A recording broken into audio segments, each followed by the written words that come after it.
What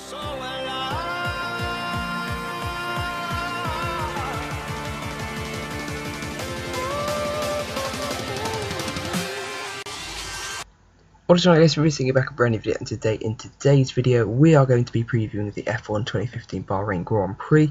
First of all, let's take a look at what happened last year, and of course you guys remember what happened last year, as it was one of the best races of 2014, battling up and down the field, a fantastic battle at the front, but mainly what I was interested in was the battle for the final podium position. We had Perez up there, coming through towards the end. We had his teammate Nico Hülkenberg looking, for quite a bit of the race, looking like he was going to be taking his first podium in F1, but in the end it was Perez taking his fourth F1 podium, and of course at the front Hamilton just finishing ahead of Rosberg by 1 second. They had a really close battle. It was great with the different strategies, and I really am hoping we're going to be seeing yet again some very varied strategies, and it would be nice to see Rosberg doing something different to Hamilton in terms of the strategy, just like he did last year, and of course the Spanish Grand Prix as well. Although of course Mercedes probably aren't going to allow that, and if you believe everything Nico Rosberg's saying, they're not going to let him win the race, because apparently they want Hamilton to win, or at least they want the person in front to win. Which is a fair enough reasoning, but it's just, I suppose, him being a bit frustrated. But he has every right to be frustrated. He's been beaten by his teammate, considerably this season. In every Q3 session, and of course in the race, Hamilton's outraced him and outqualified him. Rosberg was able to outqualify him very consistently last season.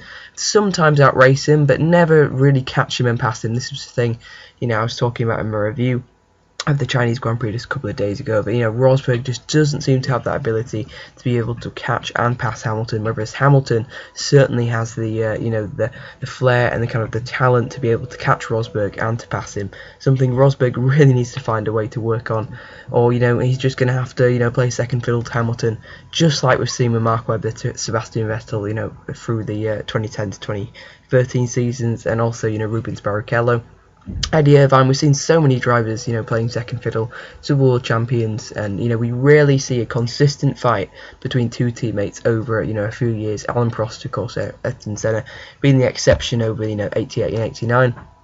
But of course, that all went up in smoke in that, and of course, literally one of them went off into the gravel. Then of course at Japan in 89, of course, they collided, and then of course 90, Senna just completely drove him straight off the track, and that stinks. I think teams have learnt from that ever since, but you really just can't have two really quick guys in the same team. You've got to have someone like Hamilton who's going to be really consistent, and probably going to be your championship contender. Then just you're really gonna, like Nico Rosberg, who's a great guy to finish second. He's always been that kind of not world championship material, but kind of podiums and winning racing material. I suppose slightly like Kimi Räikkönen, but he managed to get it together for quite a few years in his earlier career, but certainly later on I think Rosberg's kind of become a bit like him, and possibly I think that's what Nico Hülkenberg would be like. I think he'd be kind of around Nico Rosberg's level, because Rosberg did a similar job to what Hülkenberg's doing now when he was at Williams, between 2006 and 2009. You got to remember, Rosberg's been at Mercedes, longer than Hamilton, so there's kind of no advantage there for Hamilton. The team are completely fair, I think, to both drivers. It's just in the end of the day, Hamilton just has a superior race and a superior pace, and I just don't think Rosberg's quite on the same level as Hamilton. So it should be Hamilton taking the win at this year's Bahrain Grand Prix. Sadly, probably not going to get as tense fight as we did last year, but I really hope I'm wrong. There's every possibility Rosberg's going to come back with a bang. But people have been predicting that for the last couple of races, and hasn't paid off. So hopefully it will. Hopefully this race will see the return of Rosberg. But if not, it's probably going to be Hamilton on top with Rosberg second. The battle for third place should be really another cracking battle between Vettel and Räikkönen. Räikkönen does run really well around this track. We saw him, getting podiums in 2012 and 2013. Of course, last year, him and Alonso finished 9th and 10th.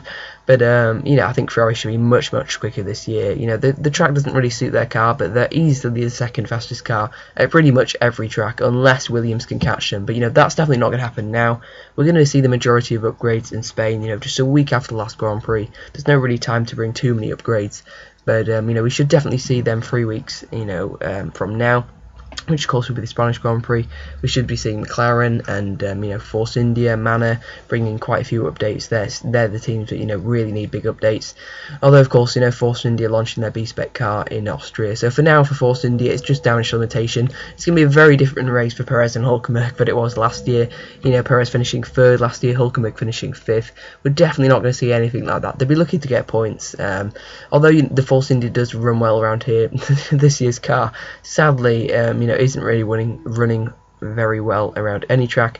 Just a lack of funding. Force India, many people don't know, we're on the same budget as Caterham last year. They're the second least well funded team, behind Sauber and Lotus, only just ahead of Manor. Well, Manor are miles back in terms of funding, but Force India running on a very small budget, are finally kind of the kind of fairy tale ride, I think, for they've been on for the last few years. It's kind of coming down on them, but I think hopefully they can regain some of their pace that we've seen from last year. Probably not kind of podium potential, but kind of it'd be nice to see them consistently in the points, which we have been seeing for the past few years. They've been slowly building up, and sadly 2015 has just kind of wiped out all their progress. But let's hope once they get the new car and the new wind tunnel, they can get that going and get back to the old Force India. One team that will be, wishing they could go back to their old years is Red Bull. Of course, them and Renault's, their partnership is breaking down, but I think they've kind of made up now. There's no point complaining. There's nothing they can do. Their only solution is each other. As Martin Brundle said, and I think they've just got to continue. We shouldn't see too much improvement here in Bahrain. The Red Bull ran pretty well around here last year. Ricciardo was unlucky not to get a podium. So we'll have to see. Probably similar to China, where they kind of look good in practice and qualifying, but when it comes to the race, they just can't run in a pack due to their kind of awful brakes, awful setup, awful engine power, and really poor reliability. Same with Toro Rosso. They really don't run well around here. They've had quite a few poor results around here. Daniel Ricciardo qualifying really well in, I think it was 2013. Oh, sorry, it's 2012 and 2013, I think. In both races he went backwards. Verstappen and Sainz Jr. will be hoping they can get in the points. They probably will be able to run in the points, but it's just that they can actually finish in the points due to the awful reliability of Toro Rosso. It's becoming a too regular thing for Toro Rosso over these past few years. The reliability always hampers them, and it's not always their fault. This year it's definitely been Renault's fault. But, we'll have to see. Lotus should be pretty strong here. We could definitely see them jump up to probably 5th or 6th in the constructors' standings. Surprisingly down in 8th, having only scored points on one occasion, even behind Force India. So they should easily leapfrog Force India, probably Toro Rosso and Red Bull. Probably not Sauber at this race, but certainly in future races. It all depends if, they can get both cars into the points. They have the pace to, but it's just Maldonado can have the luck to, and hopefully he won't do what he did last year. Of course, you guys will all remember that with Gutierrez. Grosjean, and just like Raikkonen, really, really good around this track. Should be a really another strong finish for him. Of course, got 7 points. It came 7th in the last round. Should probably give a similar result, I think. It'd be nice if they could really push the Williams. They were faster than the Williams actually in race conditions. The Chinese Grand Prix, but Bottas and Massa just had that buffer. Massa's been really impressive this this season so far. He's really taken it to Bottas. At qualifying him 3-0 and out racing him. Well, I suppose his Australia, of course, doesn't count, but it's 1-1 basically between them. But he's really pushed them all the way. He's carried on that good form from 2014, but sadly, the Williams car hasn't. Although they're still the 3rd fastest car, they're definitely not where they want to be. They want to be fighting for wins and podiums, but sadly, they just don't have the car to do that. They'll need Raikkonen, Vettel, Rosberg, or Hamilton. Actually, it needs 2 of them to have retirement for any chance of them getting a podium. Raikkonen, of course, hoping he can beat Sebastian Vettel this weekend. He really doesn't need to. McLaren, like I said before, should just be kind of there or thereabouts. Probably maybe ahead of Force India. We kind of saw a bit of that last weekend, but we'll just have to see. Pretty much picking up any scraps. Manor, they'll just be there, hoping for a mass retirement, which Bahrain we don't usually get. We got quite a few last year, but I don't think they're going to score points this weekend. Of course, they're just going to have to wait. So then my podium prediction, well, I've already pretty much gone through it. I'm going to go for the same podium. I just can't see any other way around it. I mean, possibly I'll go out on a limb. I'll say Hamilton, Rosberg, Raikkonen. We'll say Raikkonen to get his first podium in Bahrain of the season, of course. But really hoping Ferrari can push Mercedes. Doubt it, though, because it's similar kind of really cool conditions that we saw in China. We need really hot, kind of rear tyre limited track for, Ferrari to shine, a bit like in Malaysia. But at the moment, can't see it. Got to be a Mercedes 1-2 for me. You guys can let me know down in the comment section below. Let me know if you guys think of anything different. Hopefully you guys are right if you do. Really would like to see Ferrari and Mercedes battling. If not, I would like to see a battle between the two Mercedes. That would be great to see. It'd be mega if Rosberg could win this one. It'd be really good for the championship, and you know, just really liven up the rivalry between them. I think it's definitely what Rosberg needs right now. Anyway, see you guys next time. Goodbye.